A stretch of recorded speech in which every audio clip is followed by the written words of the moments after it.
Okay, so we shall look at these basic building blocks.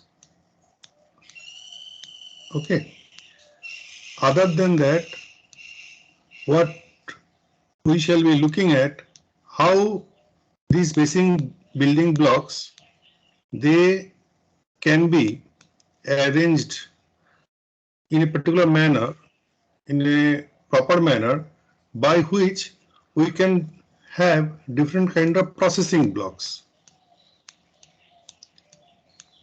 or processing units.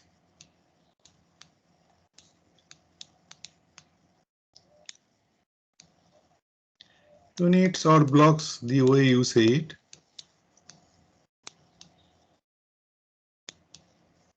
Right.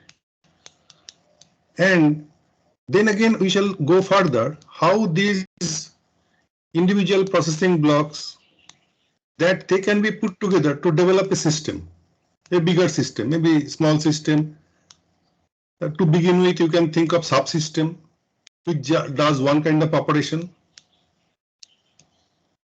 and then put all the subsystems together. You can have a bigger system which just does fantastic things, which we which really feel excited about. So this is the process with which we go on. So when we look at system, right, the big picture that is before us is the system. Definitely we are not building system just using electronic circuitry with BJT, MOSFET, CMOS and all. We are thinking of subsystem. Then these subsystems are again made up of processing units or blocks. And these processing units are made up of basic building blocks. And these basic building blocks are looking at transistors, resistors, capacitance, power supply, ground, etc. Okay. So this is the hierarchy. And when we go to the next slide, what we are talking about, that the digital systems that are supposed to manipulate digital signals are actually referring to these processing units, and we shall have in this particular course exposure to different kind of processing units also, and maybe subsystem level design, right? And if time permits and if your appetite is there, and as I said, two sections do not need to go exactly the same way. Towards the end, we can think of a bigger system level design. If let us see how we can go. But definitely subsystem level design, up to that we can definitely go. Right. So this manipulation is what the inside thing, the electronics or the circuitry that we are talking about, and this manipulation is done on digital signals, right? Now these digital signals can come from two different sources. One is the signal is discrete by nature, right? And the other is signal is analog, but we are converting it to discrete signal, right? And the discrete signal then is represented in the form of digital signal, right? Digital signal, where the number of discrete values in our manipulation, in our scheme of things, will have two different values. So basically 0 or 1, okay, low or high, and in terms of logic, logic true or false, right? So these are the things that can be associated with these two values. So analog, even if the signal, original signal is analog, which most of the signals are in nature. For example, we are now talking, this is speech signal, but the manipulation that is happening, that is, it is being processed by a microphone, then it is converted to digital, then it is encoded, then it gets transmitted and it is received at your receiving device, converted back to analog, and then the speaker that you are using, headphone or any tabletop speaker, so its diaphragm starts moving based on this analog signal, right? And you get to hear what I'm speaking. So in the process, the analog signal, the continuous time signal, is first converted to analog to digital, and there the step is, first the signal is discretized. One example is given here. So if this is the analog signal, the one that you are seeing over here, so discretized means at different time points we take sample of it. So if this is a normalized time scale that you are seeing, the time sample is taken every 1 second, right? But it could be in, if it is 8 kilohertz sampled, then every second we have 8,000 samples. So 1 upon 8,000 is the sampling period. Okay, so this is a example, representative one. So here we take one sample, here we take one sample, here we take one sample, here we take one sample, here we take one sample, and so on, right? And so this is the discretization. So this is the discretization part of it, right? But by this, whatever signal you get, it is time domain, it is discrete, but amplitude domain, it is continuous. This is again something which we cannot play with, okay, in a digital system. So we have to discretize this amplitude domain also. For that, if you have a grid kind of thing like this, and we have a proper protocol in place, so we can bring these values to the nearest value, and this process is called quantization, right? So this value will be represented by this one. Then you might say, okay, by this, there is an error. Okay, yes, there is an error, and in signal processing terms, it is called noise. So this is a quantization noise. Okay, so similarly here, noise is less here, noise is more here, right? And you can see the noise at best can be maximum of whatever the step size that is there, the difference between these two. Okay, so here it is more or less, the maximum, half of it, because if it was to the other side, then it would have been approximated here. So it is approximated here, similarly over here. So these are the discrete values, right? Now, depending on the number of such discrete levels that are there, you can consider certain number of binary bits and represent each of this level, this level, this level, this level with equivalent binary representation, right? The larger the number of these, discrete levels, more such binary digits will be required. Okay, so here is a case, again an example case only, practical audio processing, etc. If you look at any speech signal and then you look at the number of bits that has been used, you will see that 8-bit quantization, 16-bit quantization, and so on. Okay, so practically the number of levels are then 2 to the power 8, 2 to the power 16, and so on, right? So here is an example where only 3 bits are used. So this is 0, 0, 0, then this is 0, 0, 1, this is 0, 1, 0. So what will happen? So at this time point 0, initial time point, you will send 0, and if you are representing the signal by say 0, 1, that means a 5 volt or 0 volt, right? So 0, 5 volt, and then 0 volt. Okay, here also 0, 5 volt, 0 volt, then 5 volt, 0, 0. Okay, so these are the time units. So this way you will send it. So these are the bits, right? So the sampling rate should be such, and these individual width of this should be such that this is accommodated within this time interval. Okay, this is accommodated within this time interval. So this is when it is in, comes in this form. Then after that, it is like, in what we usually see that writing essay on cow. So you have the binary digitized signal, then you can do so many things that is associated with digital processing of signal and all, right?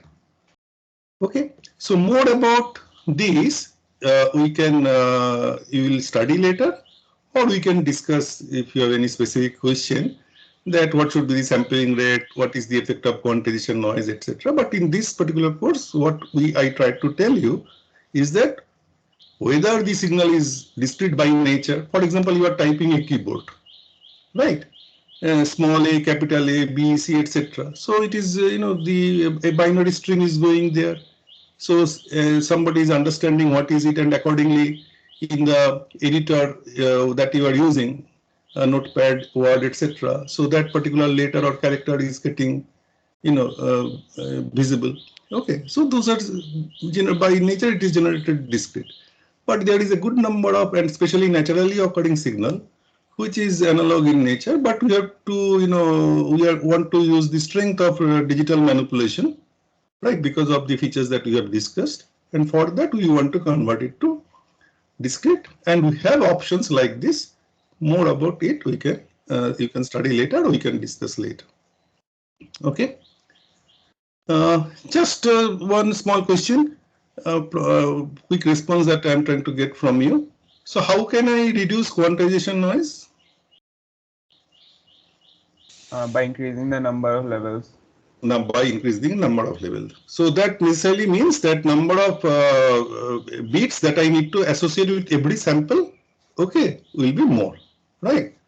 And then by increasing this number of bits, you will see the quantization noise becomes so less that it is tolerable, right? You don't really miss anything from perceptual point of view, okay? So that is what the system engineer, DSP engineers, they follow. And similarly with sampling rate, if you do sampling at a particular rate, I mean at a rate greater than a particular rate called Nyquist sampling rate, then actually, though you have a discrete version of this signal, you can construct ideally the original signal from these samples without any issue, right? Without any loss. But practically some small loss will be there, small distortion will be there because of non-ideal filter design, etc., etc. But that is a separate thing. Okay, so this is the way, and so this manipulation part is what we shall cover, as I have said, maybe up to subsystem level, right? And if possible, we shall go to system level also, right? But definitely basic building blocks, then processing units or blocks, higher level blocks using basic building blocks, subsystem, definitely we shall cover. Right. Now, let me again, I think some people I can admit from the lobby.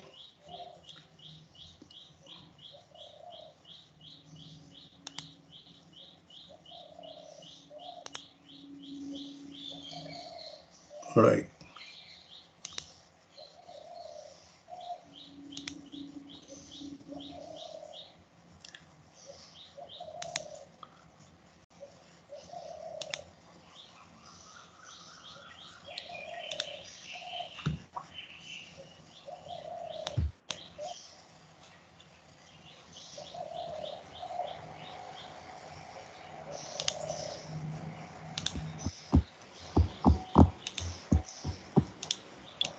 Okay.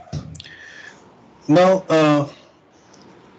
as I said, manipulation, of course, just storing the information, storing the digital signal is not enough. So we need to be in a position to manipulate it properly, right? So one such example is what is called multiplexing, right? And so what does it do? So you have got, say, data input over here, 1, 2, 3, 4, say 9, n. For example, we can, if we try to connect it to some practical scenario, that you are trying to the transmitter receiver example only we can continue with. So there is a transmitter and there is a receiver, and this is quite far, right, from each other. And to establish connection between these two places, you need a physical wiring or a frequency, carrier frequency on which it will ride, right? So that means it will be transmitted over the air, right? So if it is a physical line that you are trying to lay, that is costly. And if you are looking for a carrier frequency which is go over the air, right?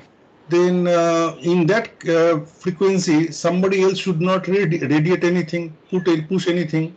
Otherwise, there will be, it will get interfered. So that specific frequency will be allotted to you, right? And this is a natural resource. So somebody will, do the arbitration. Somebody will regulate this thing. And if there are so many takers of it, so demand supply, there will be a good amount of price associated with it, right? So whenever this frequency spectrum auctioning, etc., you have heard of, right?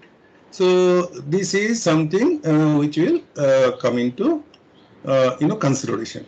So ideally, say in this side, in this city, you have got say 100 people. I'm just giving a example. Actual numbers are much different.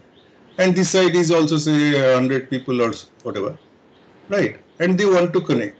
So ideally, from this person, this place to this place, one physical line you can put. Always, they can line is available whenever he feels like, right? He can talk. Especially say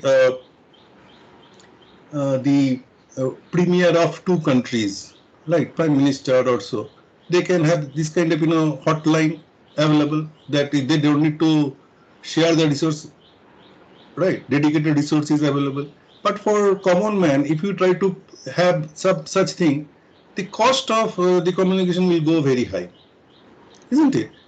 Everybody is given a dedicated. So where from the cost will come? Cost will come from you only or me only, right?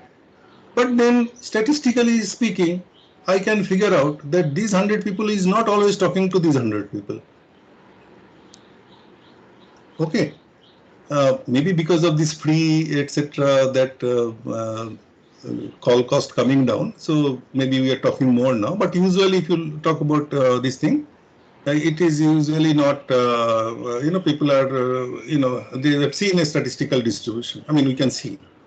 So accordingly, we can estimate that how many such dedicated line are used, and it can be shared by these people whenever you want to have access to this, right?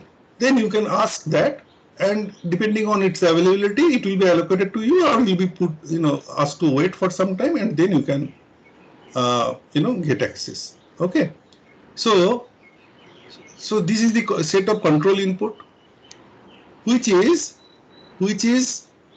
having this kind of data input, and this is the corresponding output. Now I'm just, if I write a small equation, Boolean equation, say S0 bar D0 plus S0 D1. Okay, which is implemented within this. How these AND gate, OR gate, etc., how it is made up of the electronics part of it, etc., that we shall see later. Transistor, that part. So what happens? Can anybody explain? So basically now we are talking about two data lines trying to get access to one of the output line, this Y, right? And we have a control input S0. Can anyone explain this thing? Looking for a response from your side. So if the control input is 0, D0 gets relayed, and if control input is 1, D1 gets relayed. D1 gets the access, right? So this is the 1, right? Is it fine? All of you understand? If S0 is 0, then whatever is D1, so that will be passed through this channel wherever it goes. And if any change is occurring at D1, it is not getting reflected in the output line. And similarly for the other case, if S0 is 1, then D1 will go, and D0, any change over here, any say binary stream here is coming, etc. So that will not get reflected in the output. Only the D1 will be connected if S1 is 1, S0 is 1. Now somebody else should answer, if I have 4 such data lines and 1 such output, how many control input I should have?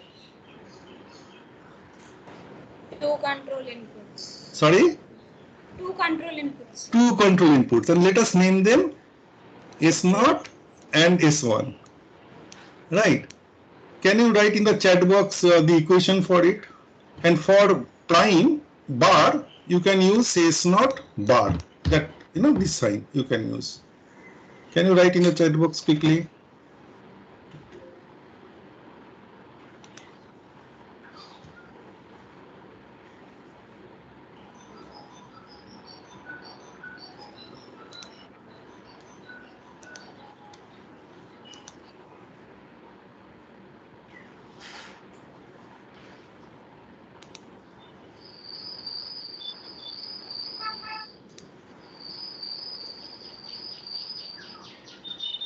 Sir, could you please admit the students who are waiting in the lobby? There was some CDC test just before. Yeah, I have admitted.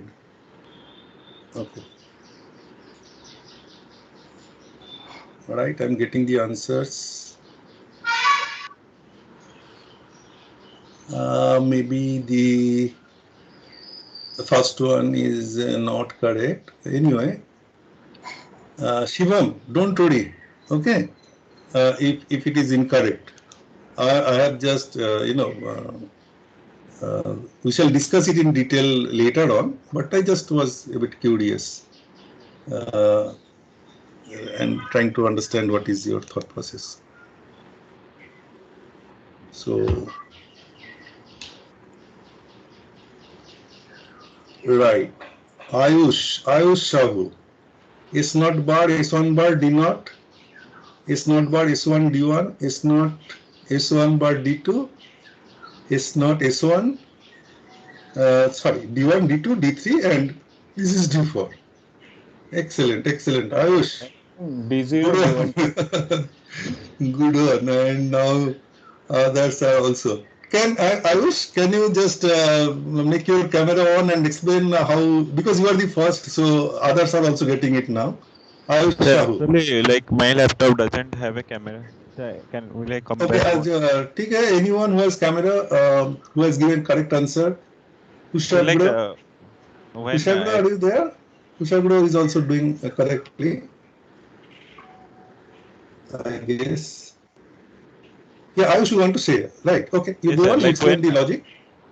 Here S0 is the most significant bit and S1 is least significant bit I have taken. And when S0 is 0 and S1 is 0, then D0 will be passed. When S0 is 0, S1 is 1, then D1 will be passed.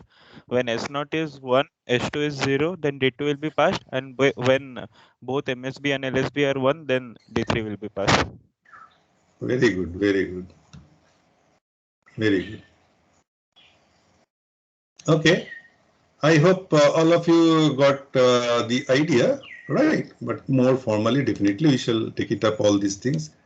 I shall not just leave you like this. Some gets it, some do not get it. Okay, but just I was a bit curious.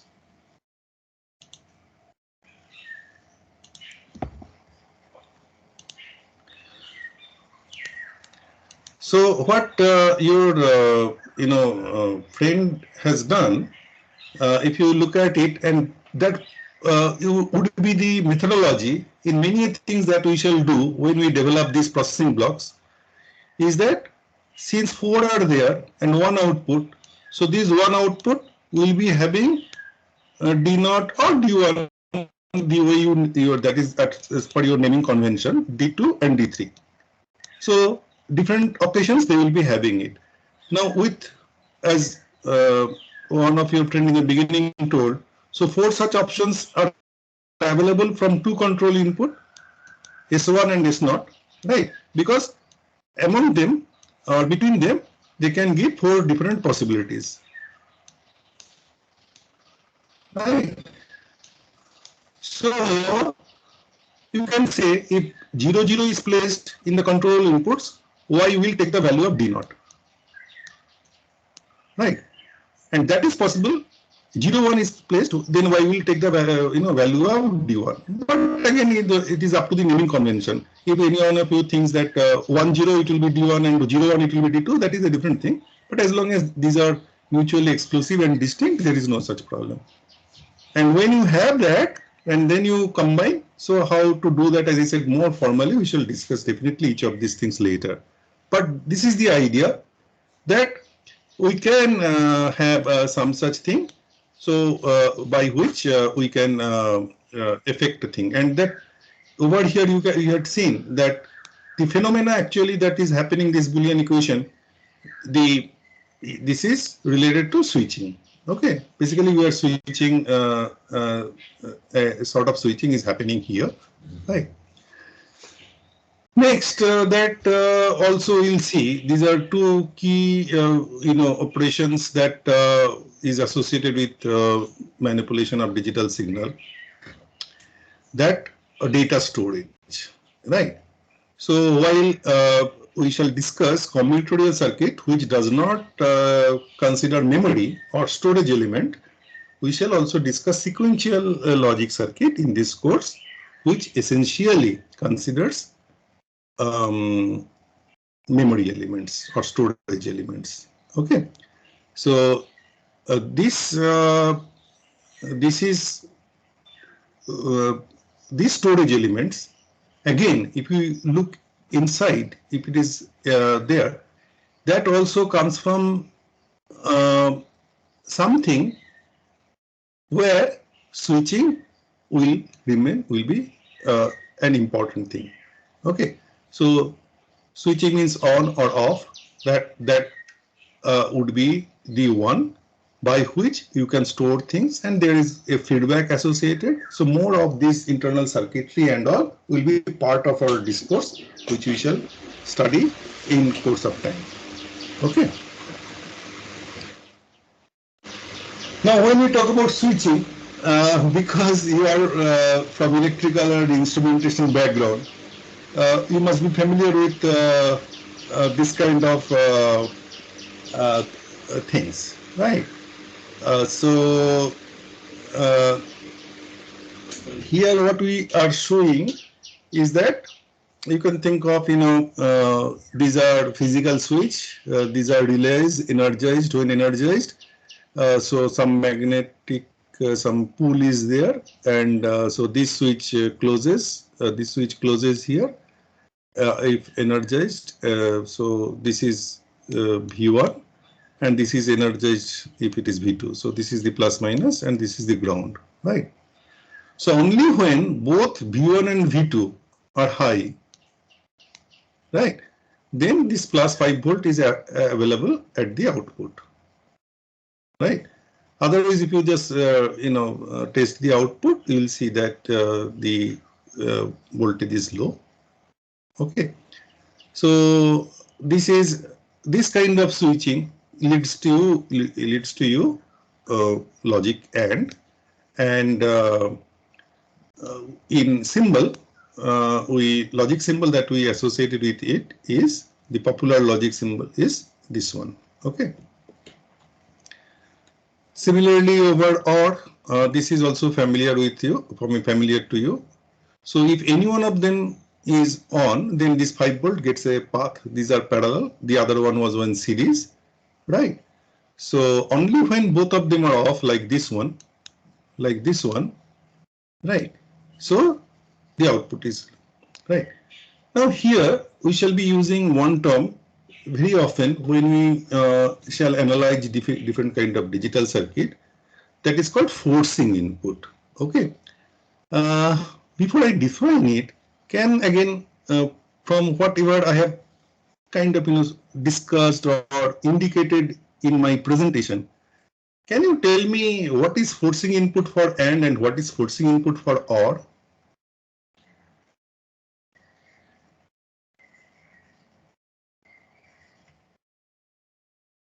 It is 0 for AND and 1 for OR. Why do you say that? You are correct. Why do you say that? Does it fix it? Like if we set, for example, if we take an AND gate and if we set one of the inputs to 0, irrespective of the other input, the output will always be 0. It forces the output Exactly to be so.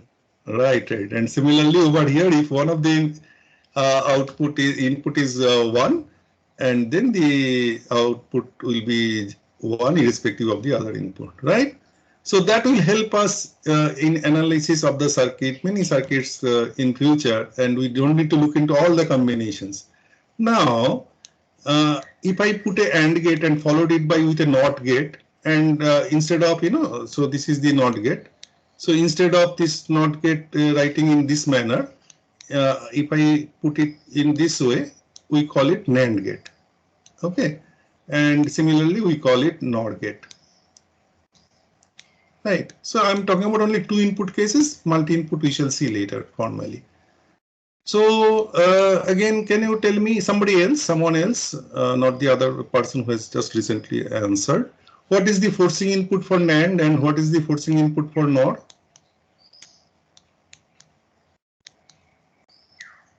So for NAND it is 1 and for NOR it is 0. Why? Why so? If I give NAND say 1, right? Then what is it? The output is fully defined. I mean, irrespective of the other input.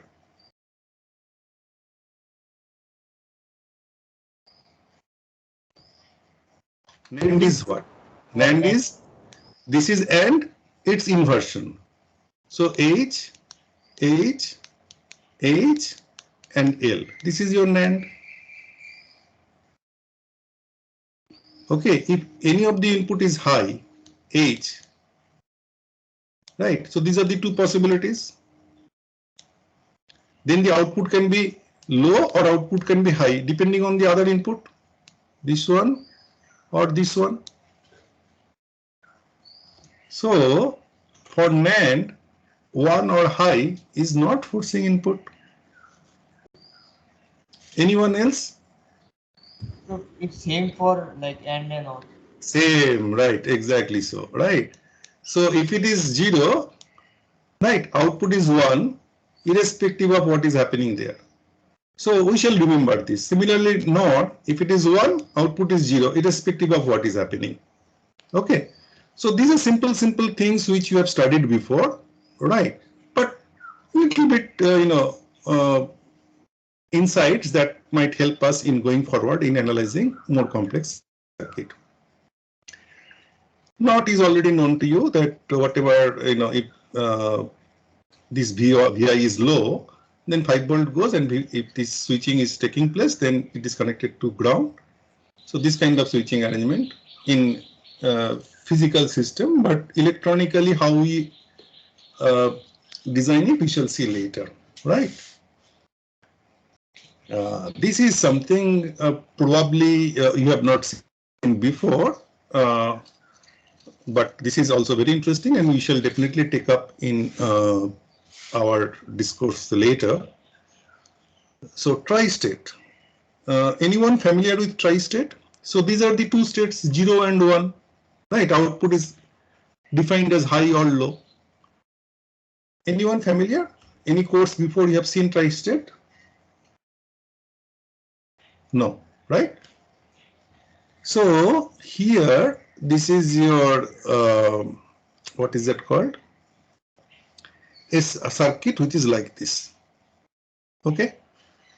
So if you do not have this one, if it is connected just like this is a NOT gate, right? If Vi is high, it is getting energized and it is getting connected to ground. Okay. And sorry, it is the other way. Okay. In this case, it is if Vi is low, right, then it is remaining connected to the ground. When it is energized, it is going there. Get the point? Here, if it is not energized, it is connected to 5 volt. When it is energized, it is connected, getting connected here. So it is, you can think that it is simply as a buffer. I mean, whatever is the input, it goes to the output, right? If we had a different arrangement like this and followed by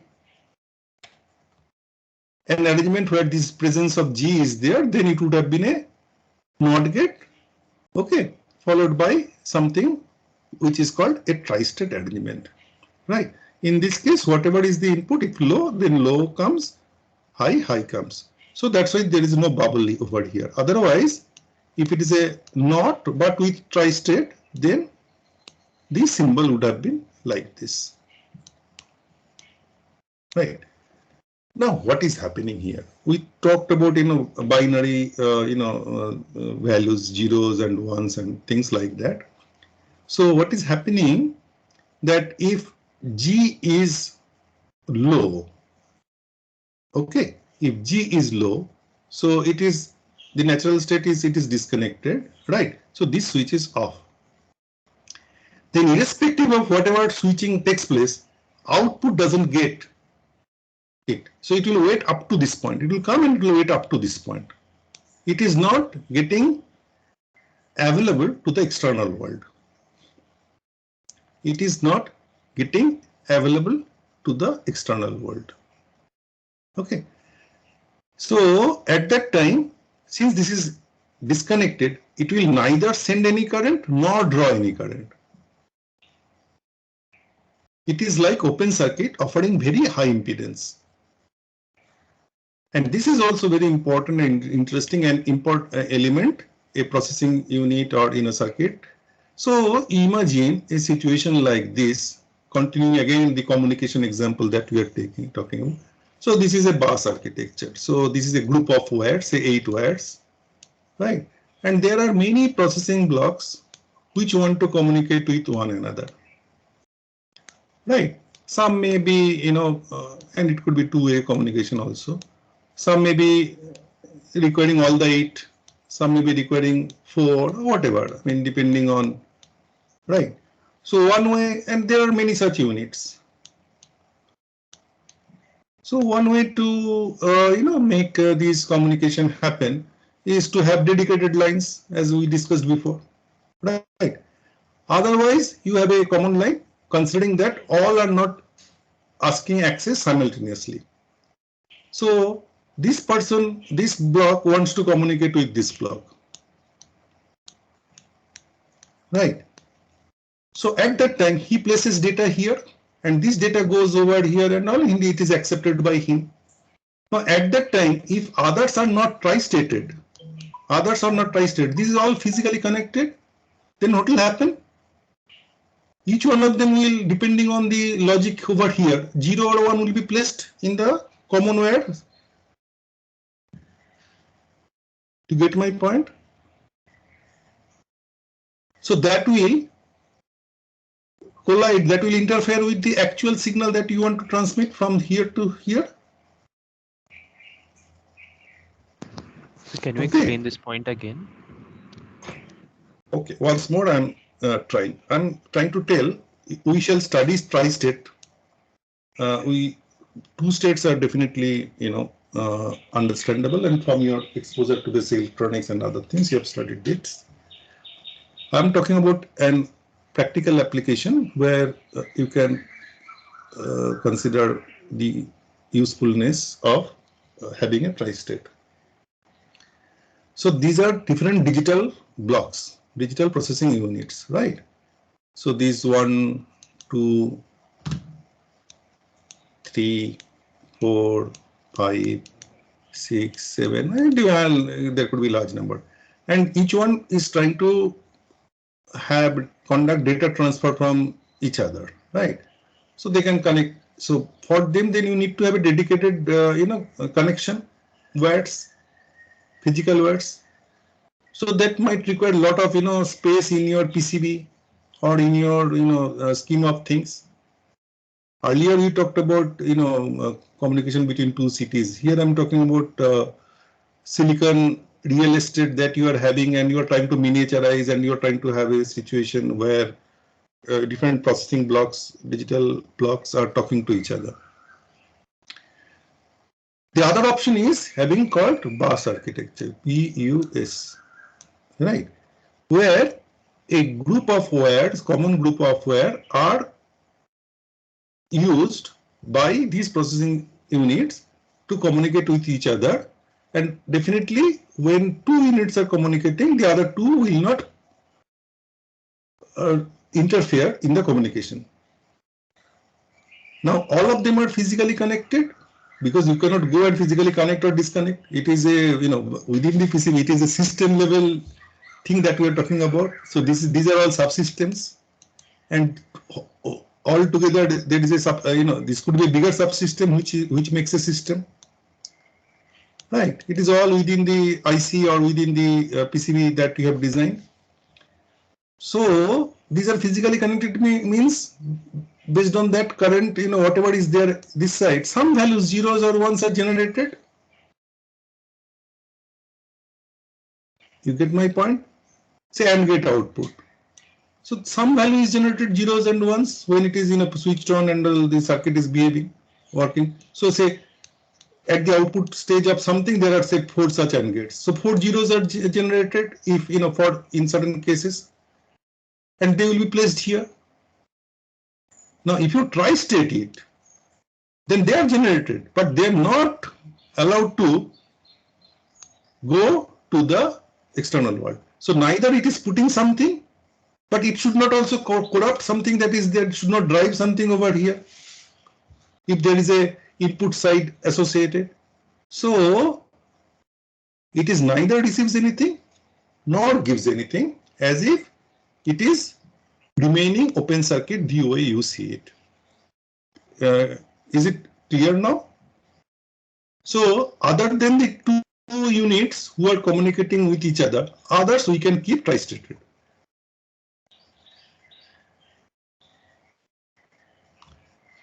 Because common wires are being used. If they remain open, they will.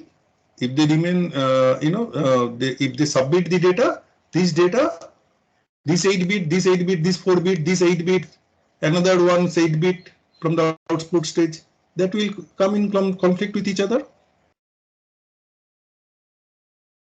Is it fine? Can I get a response? Audio response? Yes, sir. Okay. Again, I'm saying I'm giving you an idea and more detailing actual circuit of tri-stated such thing we shall discuss later. Okay. Here, since we are getting introduced to these zeros, ones, and sometimes we shall use tri-state. So I wanted to share that this is the thing, and this is also a very important thing. So the last slide before we conclude today. So these are physical switch, etc. that we have seen for these 3 cases, but in actual practice you would require electronic circuit. Okay. Now, if you look at use of diode, okay. So again a 2-input device. So this is A and B, and this is 5 volt, and there is a resistance over here, right? And the diode drop is a 0.6 volt, 0.7 volt or so, right? And we say that if it is close to 5 volt, it is 1 or logic high, and if it is close to 0 volt, it is 0 or logic low. Okay. So if A and B, right, both are 0, okay, what will happen? Both the diodes will conduct, because this is 5 volt. So 0.7 volt will come here, and rest of the voltage, 4.3 volt, will drop across this resistance. So output at that time, because it is close to 0 volt, okay, can be considered as 0. Now any of the diode conducts, A or B, right, this voltage will be 0.7 volt.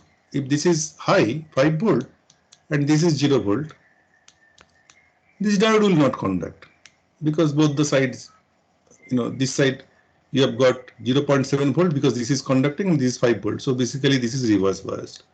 but this is 0.7 volt, so this is low. And only when both of them are 5 volt, what will happen? Very less current, maybe leakage current or so, any load current that will be there. And also that is sufficiently small. So 5 volt minus that IR drop. So 4.9, 4.8, whatever, that kind of voltage will be appearing here. So that is logic high. Okay. So if you look at this circuit, this diode resistance circuit, you'll see that this behaves like a AND gate. And similarly over here, if you put any one of them as high, say 5 volt, then this diode conducts 0.7 volt drop is there. So 4.3 volt, which is close to 5 volt compared to 0 volt ground. Okay, and based on your protocol and all definition, you can say that any one of them is high or both of them high. This is output is high, and only when both of them are 0 volt, then very small current or no current flows. So IR drop is 0. So basically, this ground will be appearing here, right? And the output voltage is 0. So what is this? This is nothing but OR logic. Okay. So this is AND, this is OR. Okay. Now I'll ask you to think. It may not be possible today. We shall start from this point in the next class. Whether you can get NOT logic by some combination, these simple combinations that we have talked about of diode and resistance only. Do you get my question? Yes, sir. Okay. What I'm asking is, you have seen AND and OR. Once we are able to get NOT, okay, then I can get NAND, NOR, and many other combinations of it. But without any simple arrangement of diode and resistance can give me a NOT logic. So that is what you can try, and when we meet next, you can share it with me or you can mail also. Okay. And for mailing, maybe you can use. I'll send you. I'll put it in the chat box. Some other mail ID. You have seen in the copy gsar2019.iitkgp@gmail.com because my institute mail ID becomes full. Now someone asked for the textbooks and books that we can follow. Okay, there are plenty of good textbooks. This is a very rich area. It is studied by many. I mean, in many colleges, many universities, one of the core subject. So the first part, what we shall cover in the Monday lecture and all, you'll see this is taken from this book. Okay, this is a bit, but again, you don't need to buy this book or the other one, right? Logic Family. This is a very classical textbook, very classical textbook, a bit dated, but so a part of the syllabus will be covered by it. So Logic Family is this TTL and MOS, okay, current voltage characteristics and all. So this will constitute say 5% of the syllabus. This will constitute say maybe again 10% of the syllabus or so. And mostly because I have worked with this book and all these pictures, etc., that you see, okay, all these pictures, etc., that is taken from this book because I prepared them and I have got the permission, okay, this no copyright violation, etc.,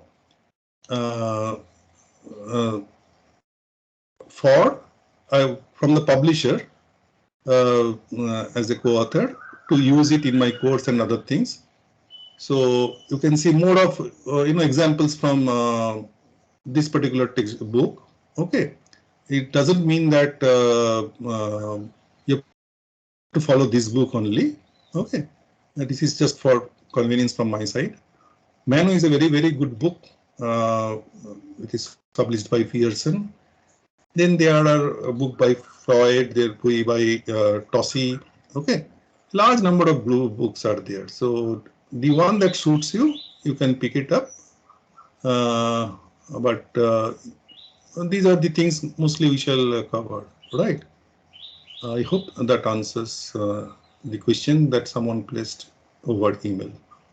Okay, so we stop here today, and right. So next class, again there will be theory. In the first week, initially let us cover something, then I shall introduce you to the tutorial teachers and assignments and other things. Okay, right. Thank you. Bye bye.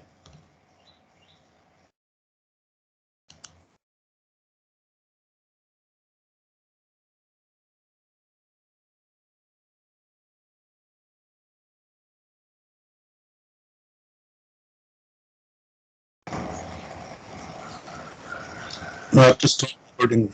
I forgot that.